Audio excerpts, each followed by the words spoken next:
We actually did not prepare a speech for this. We composed a rap. We practiced a lot, so you'll be able to tell by our perfect melody and our perfect polyrhythmic harmony. So I will let Jacob start us off. Let me get this.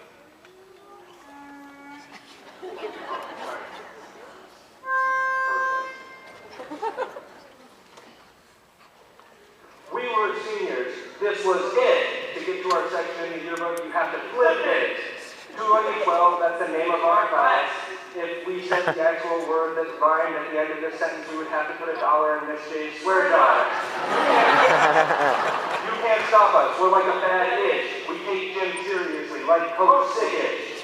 All of the teachers, we ain't picking no favorites. We're just trying to say that our kids the greatest. Thank you.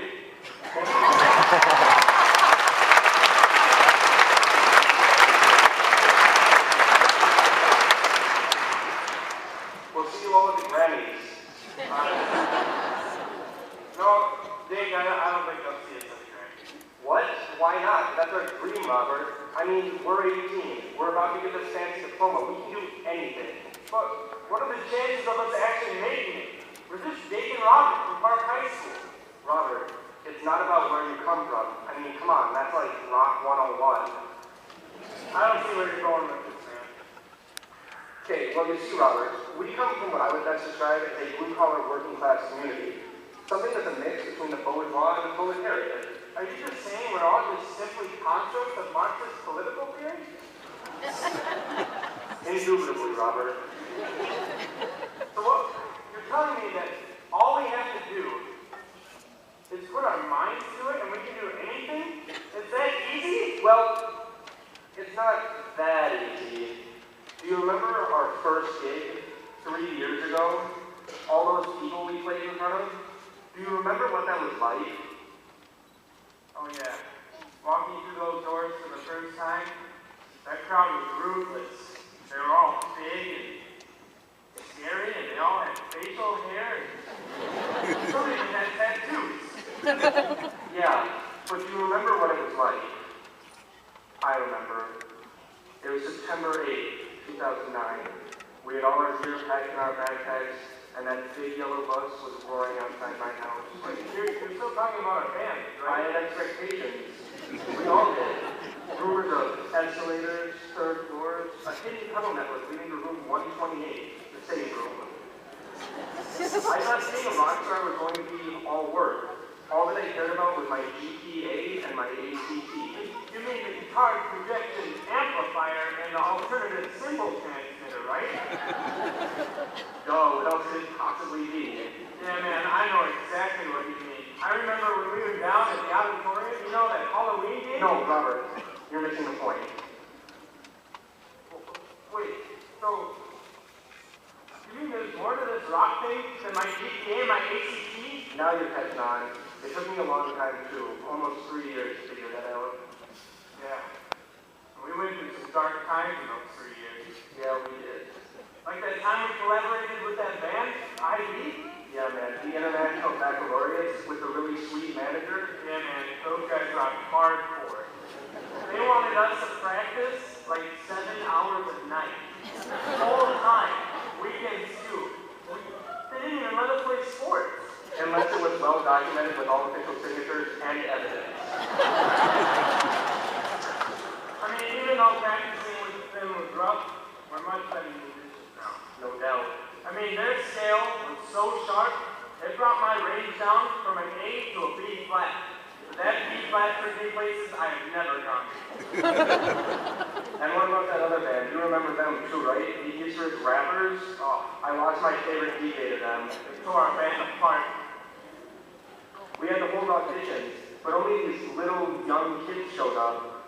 And we had to deal with them for 3 more years. Those kids were neat. They got everything they wanted. New entryway, new lockers. They even got a new principal. But we got something too. We got to try and keep them, mold them. But we were still divided. Our latest gig almost got canceled back in September 2011. It was a 10th time.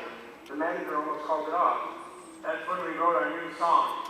It was titled, We Are Wolfhead. it was originally called Seniors, but we had to change the name because it's copyright infringement.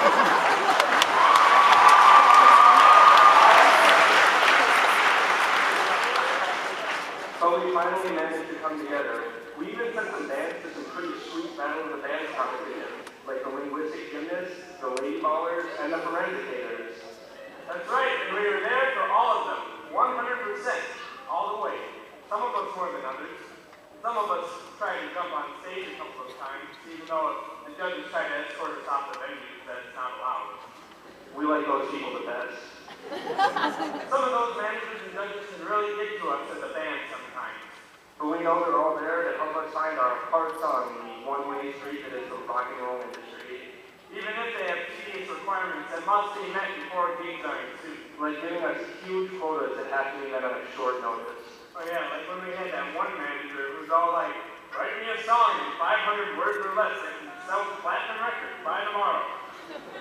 Or that one was like, figure out the Briggs scale of an E-flat minor without using a calculator. Or the classic assignment of figure out the lyrical meaning of Lady Gaga's poker face. It's there, I assure you. Man, looking back on this, we really did go through a lot. There are definitely a lot of things I'm going to miss about those days when we were just starting to make it big. Especially that day of the week, where they melt that delicious cheese on top of that perfectly toasted Italian bread and serve it to us on black trays with your choice of meatless or medium rare outside. Oh yeah, those are the best. But Jake, in remembering all of this stuff, I feel like we're forgetting something important. Oh boy, Robert, what's that? Oh, I don't know. I was actually hoping you would answer that, but sorry. Well, I think what you were trying to do was create a climax point. You failed miserably. But I think what you were getting at was leaving behind our excellent analogy. What's the moral? Oh yes. What is the moral of that horrendously funny rock and roll metaphor we just created? Despite all these adversities, we still came together and we're still rocking today. That's right. All 449 of us. Too much God for one day. And it wasn't our GPA or our ACT. It wasn't ridiculous assignments.